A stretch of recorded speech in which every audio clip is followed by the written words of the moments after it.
Corps d'amour, parcours singulier. Saison 5 du podcast Guérison intérieure. Une saison prévue à l'occasion du Podcaston, le premier événement de générosité qui rassemble les podcasts du monde entier pour mettre en avant les associations ou les fondations choisies. Ici, tu vas découvrir 3 associations qui ont jalonné mon parcours. CSC, connaître les syndromes cérébelleux. Doumaya, maison de naissance. Le pôle mortel, détabuiser la mort et remettre du sens dans la vie. Je tisse comme toujours. Ces 3 associations sont en lien étroit dans mon parcours. Toutes se fondent sur le concept de vie avec un grand V. Toutes répondent à la même et grande mission de comment réussir à vivre pleinement avec nos vagues et nos tourbillons constants. Je te souhaite un beau voyage à travers cette nouvelle toile que je propose. Tu y saisiras, j'espère, toutes les clés nécessaires pour développer ta philosophie quotidienne, celle qui vient nourrir ta joie de vivre. Je m'appelle Adèle. Avec moi, tu traverses les tourbillons de ta vie avec plus de souplesse. Tu tisses ton quotidien d'amour, de confiance et de sérénité.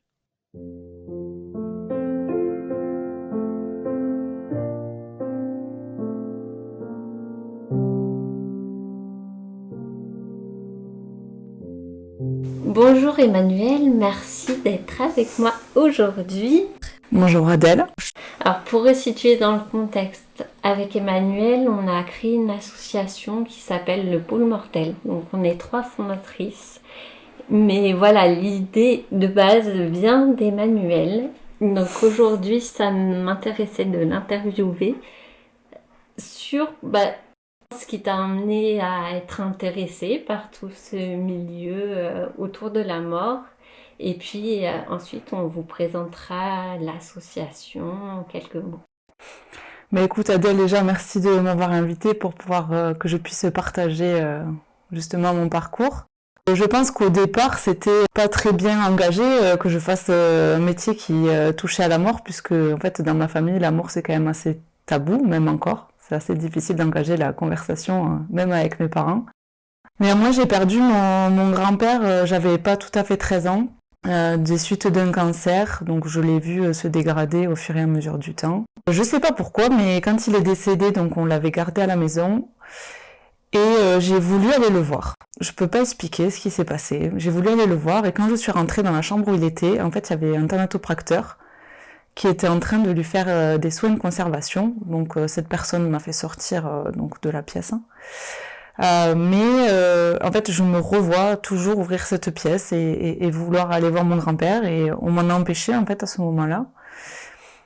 Et j'y suis retournée, donc une fois que les soins de conservation étaient terminés, j'y suis retournée, je suis allée le voir, je lui ai parlé, je l'ai touché. Et en fait, du coup, j'ai un rapport à la mort qui est peut-être différent de celui de la plupart des personnes aujourd'hui, où toutes les personnes qui sont décédées autour de moi que je connaissais, je suis toujours allée les voir. Une fois qu'ils étaient décédés, je suis allée les voir, je leur parlais, je les touchais. Du coup, j'ai un rapport à la mort qui est quand même relativement facile. Je sais pas si on peut dire facile, mais qui est naturel en fait. Ma vie a continué, donc mon grand-père est décédé, ma vie a continué. J'ai porté son deuil quand même assez longtemps. Ça a été très difficile pour moi de le perdre, parce que c'était vraiment la personne, un des hommes de ma vie qui était vraiment le plus important pour moi. Le temps a passé, et oui, en effet, j'ai eu des accidents de voiture. J'en ai eu 3, donc j'en ai eu un à 21 ans où c'est mon ex-compagnon qui conduisait. J'avais pas tout à fait 21 ans. Et on a pris un platane à 80 km/h. J'étais côté passager. Et je m'en suis sortie avec juste un avant-bras cassé, avec deux fractures, double fracture de l'avant-bras. Je n'ai pas eu d'autres séquelles. Bon, j'avais un petit peu de points de suture partout, des choses comme ça, mais enfin voilà, rien de méchant. Je m'en suis très bien sortie. J'ai pas vu arriver ce moment-là. Enfin voilà, on est rentré dans le platane, je me suis réveillée, et comme je suis secouriste, en fait, sachant connaissais un petit peu comment fonctionne le corps et comment ça fonctionne une fois qu'on a eu un accident. Et donc j'ai bougé mes pieds et en fait je me suis rendu compte que je remarcherais parce que je sentais mes jambes bouger, voilà. Donc j'ai fait quelques jours d'hôpital et puis je suis sortie. Après j'ai eu un autre accident, c'était pas de chance, j'ai pris une chicane avec ma voiture et puis on a terminé dans un mur. Bon, personne n'a été blessé, mais juste la voiture était morte. Et puis après j'ai eu un autre accident plus grave quand je partais au travail, où là je suis rentrée dans un camion et donc là en fait je me suis accrochée au volant de toutes mes forces parce que j'allais quand même relativement vite quand j'ai pris le camion. Ma voiture qui a tourné sur elle-même. Et là, je me suis dit, ouais, tu vas mourir. Accroche-toi. Mais je me suis accroché toutes mes forces à mon volant. Au final, j'ai terminé dans le fossé. Bon, ma voiture épave, comme mes deux autres voitures avant. Mais moi, rien. Même pas une égratignure, rien. Je suis ressortie de là complètement... T'étais bien accrochée. Voilà, je me suis vraiment cramponnée très fort et je me suis dit, tu vas mourir. Bon, ben voilà, je suis pas morte. Derrière, par contre, j'ai fait des séances de MDA. Parce qu'en fait, je revivais ce moment constamment. MDA. Alors, la MDA, il faudrait que je cherche ce que ça veut dire, mais la MDA, en fait, c'est suivre un clignotant lumineux. Et ça te force en fait à revivre le moment, en fait, parce que tu es avec une personne qui est spécialisée là-dedans, et en fait c'est un clignotant lumineux qui va de droite à gauche et de gauche à droite, et ça te dit de repasser le moment. D'accord. Et en fait au bout d'un moment, tu n'y penses plus, ça ne revient plus. Ah d'accord. Ça s'appelle le MDA. Alors je sais pas exactement ce que c'est. C'est intéressant comme piste. Ouais, en tout cas. Ça a été un outil qui m'a beaucoup aidé parce que c'est vrai que je revivais tout le temps ce moment-là et j'ai fait une séance ou deux et après terminé, j'avais plus ce problème-là. Voilà, donc du coup, je suis sortie indemne de deux très gros accidents de voiture et un peu moins gros. Ma vie a continué encore comme ça derrière. De fil en aiguille, ma vie a changé et j'ai fini par devenir préparatrice en pharmacie. Avant, j'étais maître-nageur sauveteur, formatrice en secourisme. Donc en fait, j'ai toujours fait des métiers qui apportaient du soin aux autres, des métiers qui étaient toujours dans l'empathie avec les autres, qui amenaient du soin aux autres ou qui pouvaient les aider ou qui leur apprenaient quelque chose. J'ai toujours aimé faire ça. Donc je me suis reconvertie après maître-nageur en préparatrice en pharmacie. Et à ce moment-là, j'ai rencontré Blandine, qui, elle, avait perdu son papa très jeune et qui avait une idée pour créer une entreprise qui aide les personnes qui ont besoin de les accompagner dans les démarches administratives. Quand elle m'a proposé de faire ça avec elle, j'étais enceinte de ma fille. Et c'est vrai qu'au début, je me suis dit, mais c'est quoi cette idée Et puis, ça a fait son chemin dans ma tête, hein, et puis j'ai voulu me lancer.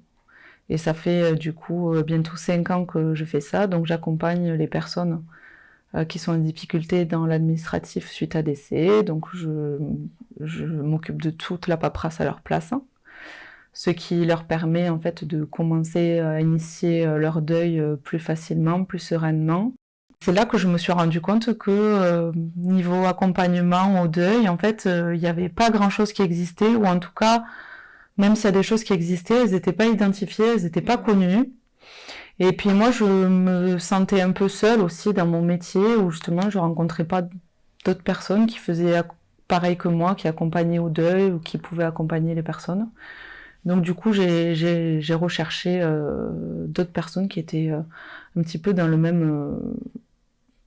comment dire, dans la même idée, dans la même vibe que moi. Et du coup, j'ai rencontré donc toi, Adèle, et Roxane.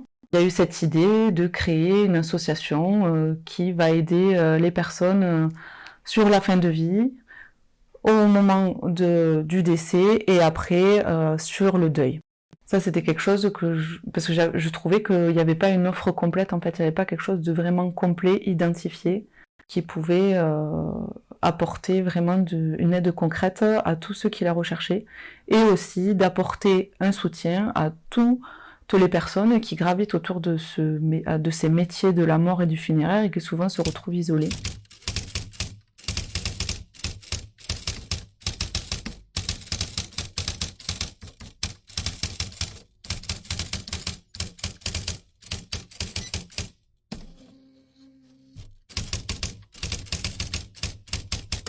Alors le pôle mortel, c'est quoi? Donc c'est une asso. C'est une asso qui est un centre de ressources, donc centre de ressources physiques et morales, donc tout ce qui va être les ressources physiques, ça peut être des bouquins, ça peut être des films, de la musique, et des ressources morales, là ça va être des professionnels qui peuvent accompagner sur la fin de vie, sur le deuil, ça va être des associations qui existent aujourd'hui, qui peuvent aider par exemple pour les soins palliatifs ou des choses comme ça, ou la DAC. En fait, c'est pour permettre au grand public de connaître tout l'éventail qui existe aujourd'hui pour les aider au moment du deuil, du décès, avant, la préparation, faire après. Parce qu'un deuil, ça dure aussi de longs mois. En fait, la maladie sur la fin de vie, ça peut durer de longs mois, même plusieurs années. Après, il y a l'accompagnement des pompes funèbres au moment de la mort, en fait. Ouais. On prépare ça sur quelques jours. Et puis après, nous, ce qu'on veut, c'est accompagner, sur le long terme, donc longtemps avant et longtemps après. Et même, j'ajoute même le pendant, vu qu'on veut, en rassemblant tous les corps de métier, on voudrait promouvoir aussi les alternatives à tout ce qui peut exister au niveau pompes funèbres. Voilà. Oui, tout à fait. Et il va y avoir des pompes funèbres coopératives qui vont s'ouvrir à Lautrec au mois d'octobre. Donc on attend avec grande impatience que ça s'ouvre et puis on les invitera au pôle mortel pour qu'ils puissent se présenter. Du coup, je continue sur le pôle mortel, donc centre de ressources physiques et morales, accompagnement au deuil et une partie qui me tient très à cœur, c'est surtout d'information autour du thème de la mort et du funéraire. Pouvoir informer et donner toutes les clés au grand public de ce qu'on a le droit de faire ou de pas faire quand on prépare ses obsèques ou quand on prépare les obsèques de sa famille ou d'un de ses proches, pour que vraiment tout le monde ait les tenants et les aboutissants de ce qu'on peut faire ou pas faire, et aussi de soutenir éventuellement les initiatives qui sont pour l'instant interdites en France, mais qui pourraient petit à petit être validées en fait par l'État. On pense à Homo sapiens et à l'humusation ou la terramation. Donc ça, c'est pareil, on fait des conférences à thème pour faire connaître au grand public tout ce qui se fait dans le monde et qui pourrait se faire en France, et pour que ces associations ou ces personnes-là soient soutenues par le plus grand, par le plus grand public possible, le plus grand monde possible. Bon, merci beaucoup Emmanuelle d'avoir été présente pour présenter tout ça. Voilà, donc on est 3 cofondatrices avec Roxane qui nous accompagne aussi. Si je me trompe pas, d'ici 2 mois, on aura notre site en ouverture. Et voilà, dans tous les cas, les liens sont déjà accessibles pour pouvoir adhérer, et les premières ressources aussi déjà accessibles pour participer aux ateliers et pour demander de l'information. Oui, tout à fait. Voilà. Pour l'adhésion, vous pouvez aller sur Hello Asso, vous cherchez le pôle mortel et vous pouvez adhérer. Ça vous donnera du coup accès à tous les événements qu'on fait. Merci beaucoup. Merci Adèle. L'épisode t'a plu ? Abonne-toi pour ne pas rater la suite. Mets des étoiles, des cœurs, des pouces, partage pour transmettre et faire connaître l'association. Tous les liens sont en description pour contacter le pôle mortel. La page Hello Asso pour faire un don, nous soutenir, adhérer afin de bénéficier de toutes nos propositions d'ateliers et conférences participatives, ainsi que notre page Facebook et bientôt notre site accessible. Prochain épisode, bien-être à Doumaya ou ailleurs, avec une interview de Juliette d'Assonville-le-Roi, sage-femme à Doumaya, maison de naissance. Belle journée, quel que soit le temps, rappelle-toi, ton soleil est intérieur.